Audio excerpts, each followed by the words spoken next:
ఇంటింటి రామాయణం సీరియల్ ఎపిసోడ్లో కమలు శ్రీకరు అమ్మ ఎక్కడికి వెళ్ళిందో మీకేమైనా తెలుసా అని శ్రేయ పల్లవిని అడుగుతూ ఉంటారు. వాళ్ళైతే తెలియదని చెప్తూ ఉంటారు. ఇక ఇంతలో ఇంటి ముందు కారాగి అందులో నుంచి ప్రణతి భరత్ వాళ్ళతో పాటు పార్వతి ఇంట్లోకి వస్తూ ఉంటారు.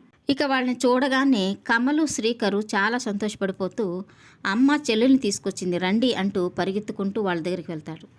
ఇక ప్రణతిని చూడగానే పల్లవి ఒక్కసారిగా షాక్ అయిపోతూ ఉంటుంది. ఇక తను ఆ గుమ్మం దగ్గరికి వెళ్ళి ఆగండి అత్తయ్య, మీకు మతి స్థిమితం లేకో మైండ్ పని చేయకో పెళ్లి చేశారు. మన ఇంటి గేటు బయట నిలబడ్డానికి కూడా అర్హత లేని గతి లేని వాణ్ణి అల్లుడుగా అంగీకరించి ఇక్కడికి ఎందుకు తీసుకొచ్చారు అని అడుగుతూ ఉంటుంది.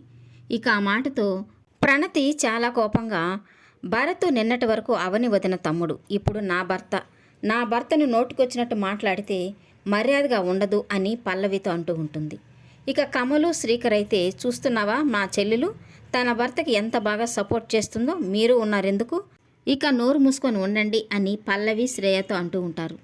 ఇక అక్కడే ఉన్న అక్షయ్ కోప్పడుతూ ఏంట్రా నోరు మూసుకునేది, ఏ భరతగాడికి ఉద్యోగం లేదు సంపాదన లేదు, మన చెల్లెల్ని ఎలా పోషిస్తాడు, మన ఇంట్లో పనిచేసే పని మనిషికి కూడా ఏదో ఒక జీతం ఉంటుంది, తనకి ఒక సొంత ఇల్లో లేదో బాడిగిల్లో ఉంటుంది, అలాంటివి ఏమీ లేని వీణ్ణి తీసుకొచ్చి నెత్తిన పెట్టుకోవాలా అని అంటూ ఉంటాడు. ఇక ప్రణతి ఎలాంటి సంపాదన లేని ఆస్తులు లేని వదిన్ని అనాథని తెలిసి కూడా నువ్వు ఇష్టపడి పెళ్లి చేసుకున్నావు. నేను భరత్ మంచితనం చూసి తనని ఇష్టపడి పెళ్లి చేసుకున్నాను. నువ్వు చేస్తే తప్పు లేనిది నేను చేస్తే తప్పెలా అవుతుంది, భార్యను సరిగా చూసుకోలేని నువ్వు నా భర్తను అనే హక్కు నీకెక్కడిది అని అంటూ ఉంటుంది. ఇక ఆ మాటతో అక్షయ్ ఒక్కసారిగా షాక్ అయిపోతూ ఉంటాడు. ఇక ప్రణతి పార్వతితో ఏంటమ్మా ఇది, మమ్మల్ని వీళ్ళ చేత అవమానించడానికి ఇక్కడికి తీసుకొచ్చావా, నువ్వు రమ్మని పిలిస్తేనే కదా మేము వచ్చాము, అంతే తప్ప మేము వస్తామని చెప్పలేదు అడగలేదు.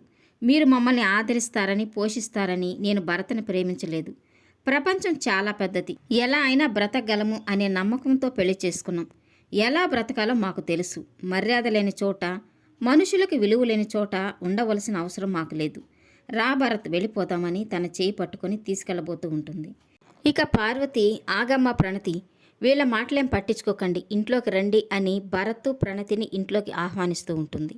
ఈ వీడియో నచ్చినట్లయితే లైక్ చేయండి, సబ్స్క్రైబ్ చేయండి. Thank you for watching.